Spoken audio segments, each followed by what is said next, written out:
just swear to the truth, the whole truth, and nothing but the truth, so help you God. Your Honor, before we begin with the testimony, could we take the video? Yeah, oh, yes, definitely. If, well, Mr. Pasquale stepped away, would you, I don't know who the new technician is or person is, but could you? This is a prosecutor officer under, his name's Noah Schneckman. And yes, Okay, Mr. down. Well, Thank you. Noah, if you could, he's removed them. Thank you, sir, for bringing it to my attention. Right back on. Please state and spell your name for the record. Bonita Renee Greenberg, B-O-N-I-T-A-R-E-N-E-E G-R-E-E-N-B-E-R-G.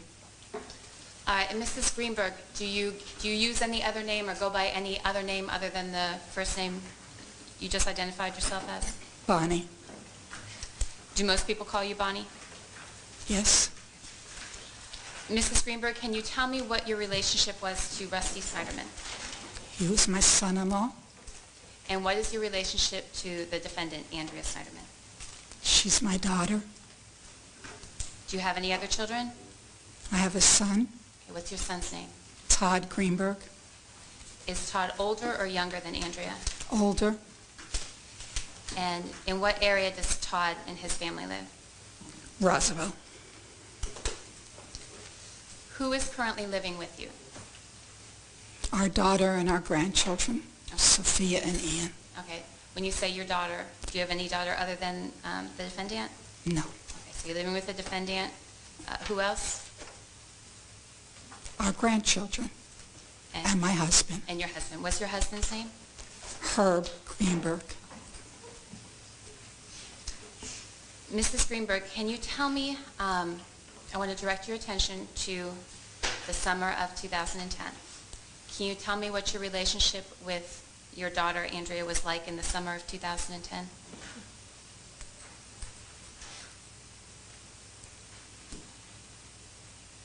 I don't, what my relationship was in the Did you have summer. a close relationship with your daughter? Very.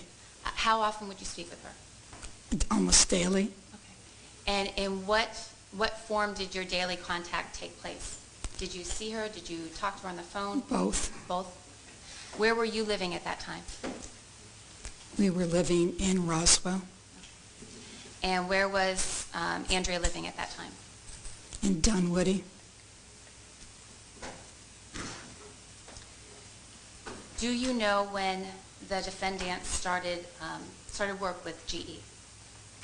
I believe it was March or April Of what year? 2010. Was that something that she had discussed with you prior to taking that job? Yes.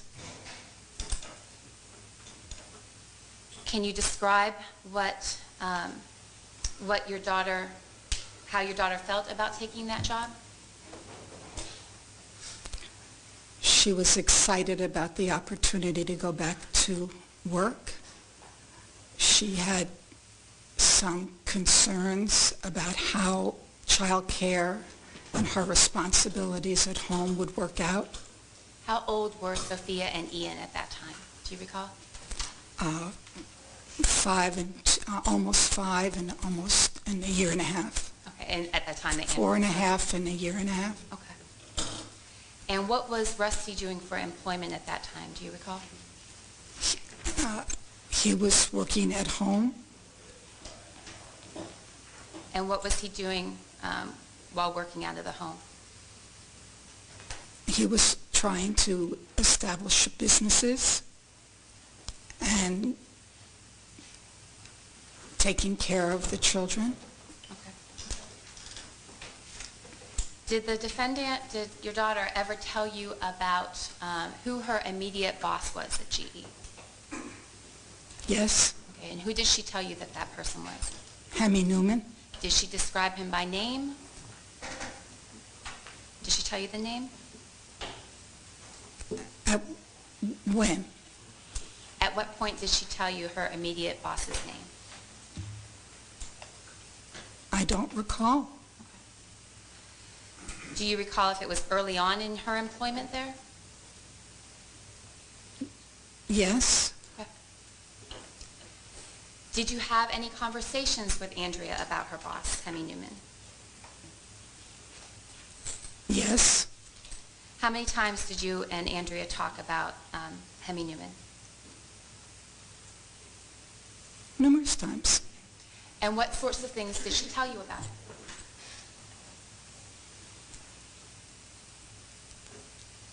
Initially, she said that he was extremely helpful because of the area that she, or the type of job that she was working in was new, and she had never worked with that kind of information before, but she was excited about learning. Did she describe her interaction with him as positive initially? Yes, What, if anything, did she tell you about the travel that was required once she started work at GE? I think she was initially told that there wouldn't be that much travel. Did that turn out to be the case? No. Okay, did you have conversations about that? Yes. Can you describe some of the conversations you and Andrea had about the amount of travel she ended up doing for GE? She thought it was a lot of travel, more than she was told she was going to have to do. What, if any, kind of repercussions, or what did the amount of travel Andrea was doing, did that have an effect on her family?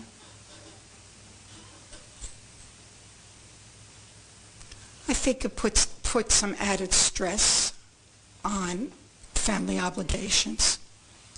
You said that you and your husband at that time were living in Roswell. Yes, Were you able to assist when Andrea's travel schedule complicated the family routine? if we were asked, we always assisted. You were always willing to do that. Of course. What, if anything, did Andrea tell you about traveling with her boss, Hemi Newman?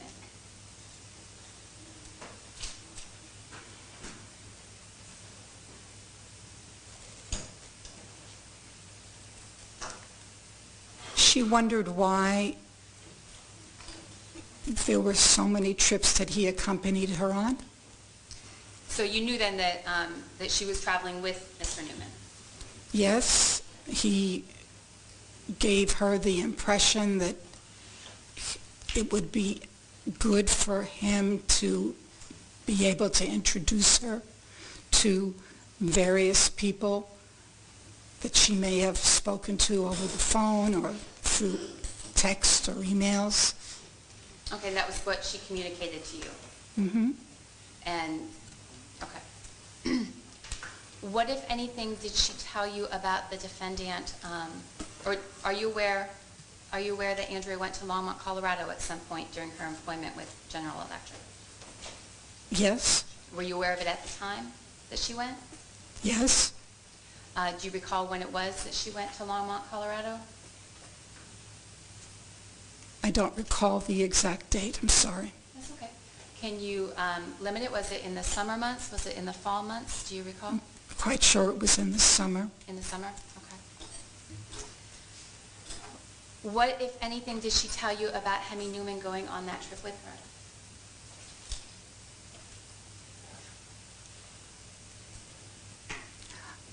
I don't remember if it was that particular trip, but at some point in time,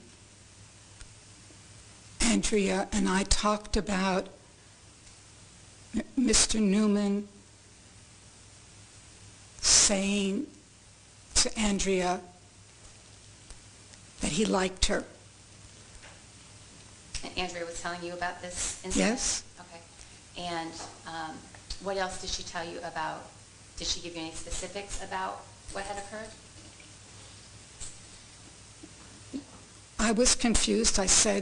She said, he likes me. And I said, that's great. Why did you say that was great? Well, she had just started working. She obviously was doing a good job, and he liked her. And she said, no, Mom, you don't understand. He really likes me. I said, that's not so great. And what did she say when you said that? I don't remember. I said maybe I responded that maybe you need to go to HR. And how did Andrea respond when you suggested she go to HR? And when you say HR, what are you referring to? Human Resources Department. Okay, and that would be a division of General Electric that would deal with employment issues? I suppose. You assumed? Okay. And what did Andrea say when you suggested that she take the situation she was describing to you to HR? She said, Mom, I really think I can handle it. Did she say anything else that you remember? Not at that time. Okay. Yeah, well, excuse me. Okay. I believe she did. She said, when I suggested she go to HR, she said to me, if I do that, I could lose my job, and I can't afford to do that. When she says she can't afford to do that, do you have any familiarity with the financial situation in Andrea and Rusty's household? I knew that Rusty wasn't working. He didn't have an income at that time, so they were relying on Andrea's income. Do you know, or did you believe at the time that they were having financial difficulties? I don't believe they were having difficulties, but I knew that they needed her money. That's what Andrea told you? No, I think that's what both Rusty and Andrea conveyed. Do you have any sense of what their financial condition actually was? I mean, would you have access to bank accounts, anything like that? No. Okay, you're just basing your impression on what you were told? Correct.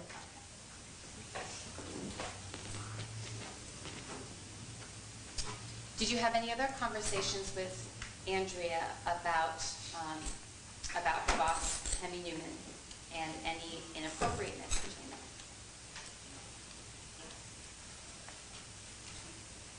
No. Did you have any conversation with Andrea, or what, if any, conversation did you have about Hemi Newman making any advances towards her?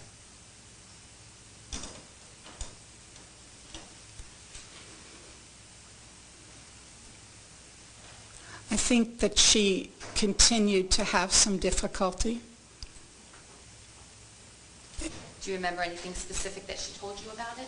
We talked about it over the summer. I asked her how things were going. She said, I'm keeping my distance.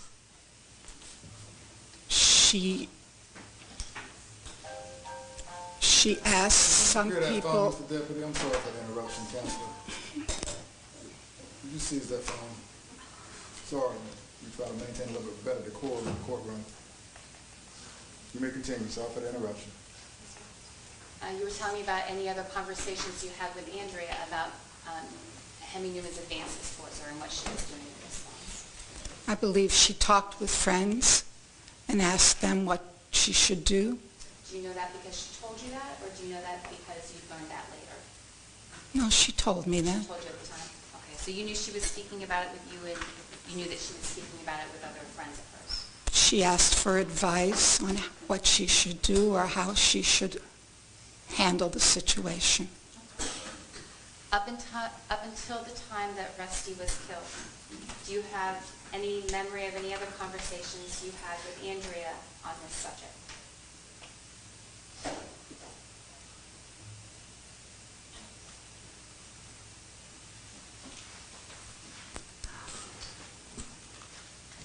No.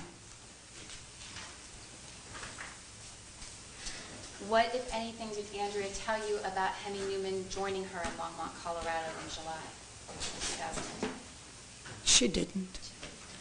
What, if anything, did Andrea tell you about holding hands with Hemi Newman? She did not. What, if anything, did Andrea tell you about dancing with Mr. Newman in Greenville, South Carolina? She did not. What, if anything, did she tell you about kissing Hemi Newman? She did not. Did she ever mention anything to you about having adjoining rooms when they traveled? Yes. She mentioned that to you? Mm-hmm. What did you think of that?